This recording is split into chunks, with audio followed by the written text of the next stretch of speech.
Hello, coaches, and welcome to week 1, day 5 of your Elite Leadership Training.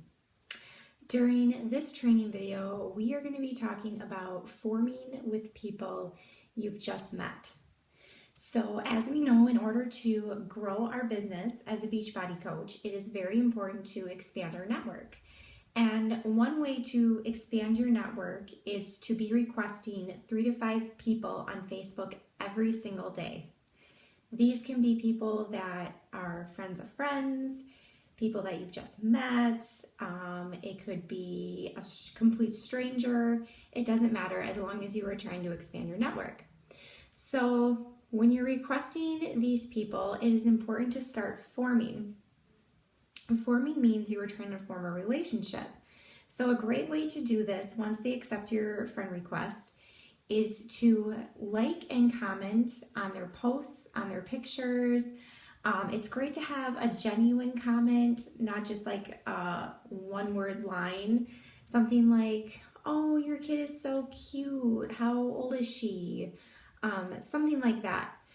And another thing that I like to do besides like and comment on posts is I will actually message the person as soon as they accept my request, and I will just say, "Hey, so-and-so, I just want to say thank you for accepting my friend request," and I'll usually put like a little smiley face emoticon in there, and then I'll say, "It's always great to meet new people," and I've had a lot of great responses with that.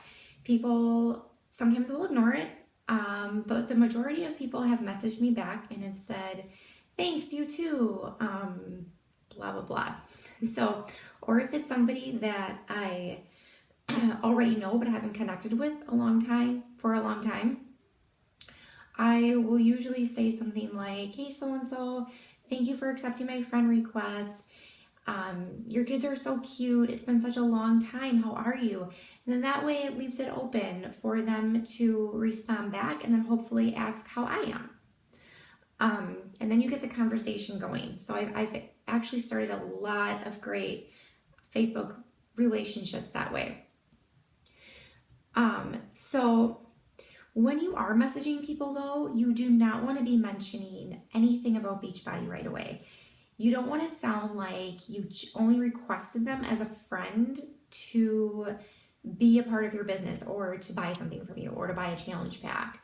You don't want people to have that impression of you. So if you don't want to be viewed as a salesperson, then do not act salesy.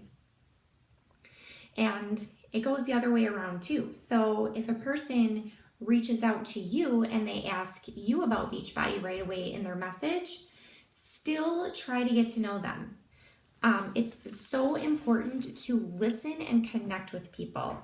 So what you want to do is ask people about their fitness goals, ask them about their history, areas that they struggle in, where they want to see themselves a month from now, because this helps you to build a genuine relationship, a genuine trust, and it shows that you care. And eventually down the road, when they do want to buy a challenge pack, they want to do it through you because you trust them. They're not buying the product in a sense, they're buying you because they trust you and you formed a relationship and they know that getting this product through you is going to help them change. So be in the mind frame of wanting to help people at all times. I remember so many times in the past, I was in a mind frame of, I need to sell a challenge pack because I need to make Success Club, or I need to keep my rank, some stuff like that.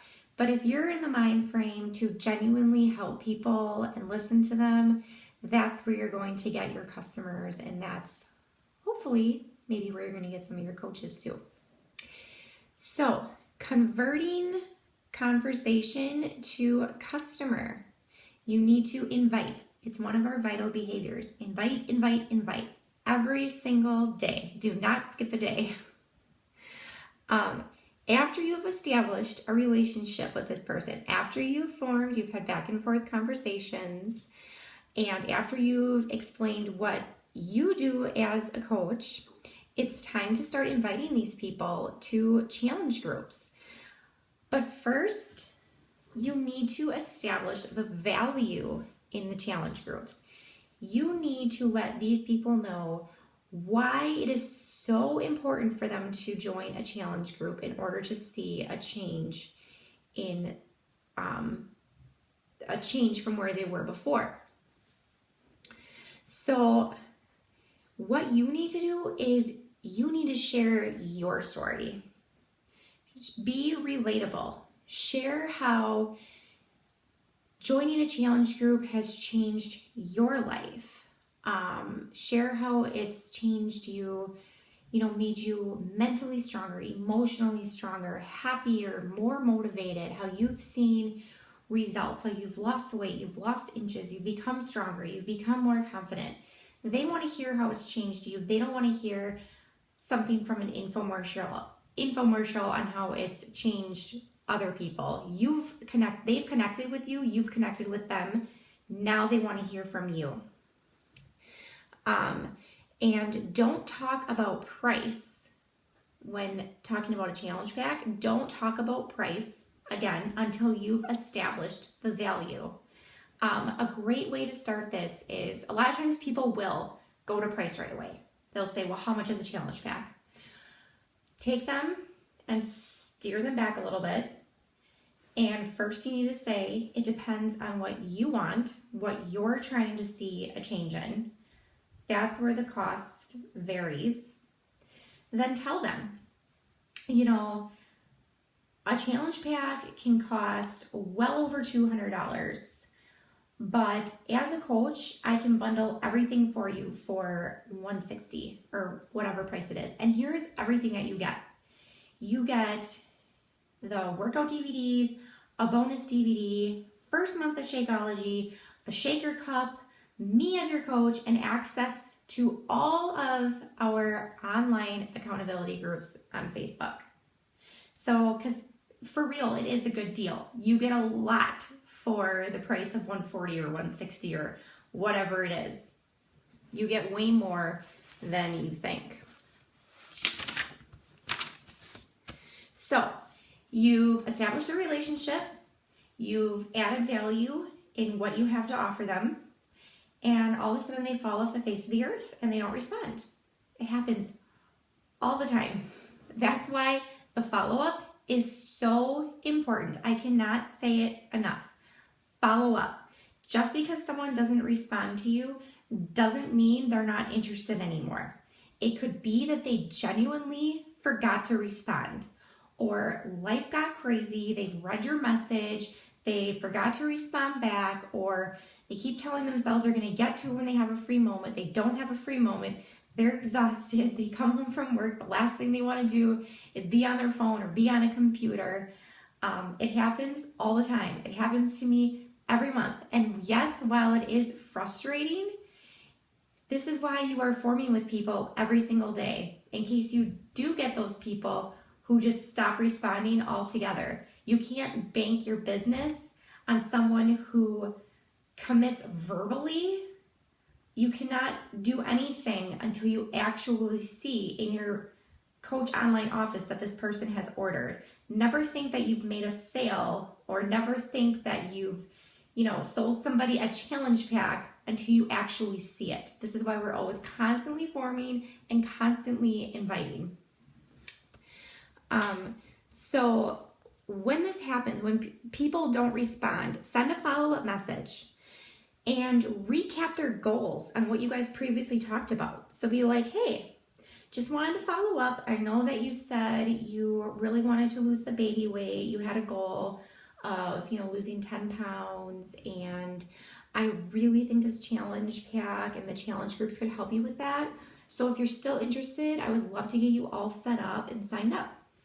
Easy enough. So if they still don't respond, wait a week. Just give it a week. You don't want to seem like a stalker, that you're desperate for them to get a challenge pack through you. So after a week, you follow up. They still don't respond. Maybe follow up in a couple of weeks or in a month. And then when you do that follow-up, don't mention anything about Beachbody, the challenge pack, nothing. Check in to see how they're doing. Maybe something happened. You hope not, but you never know. So show that you genuinely care about this person and that it's not about Beachbody or challenge packs. It's about, hey, I want to see what's going on. Are you okay? They'll appreciate that. And a lot of, sometimes people still won't respond after that. And 99% of the time, it's not you, it's them. It could be that they've lost interest or something came up and they're too embarrassed to say they don't have the money. It happens. And a lot of times, and I've found this, these people will come back to me months later and all of a sudden they're interested again. Now they want to talk and now they're ready to place their order. It's sometimes that they just aren't ready and they're just too embarrassed to admit it. So they just kind of ignore it and pretend it never happened. So there will be an assignment, which I will have in the comments, but thank you for tuning in and happy forming and happy inviting. Have a great day.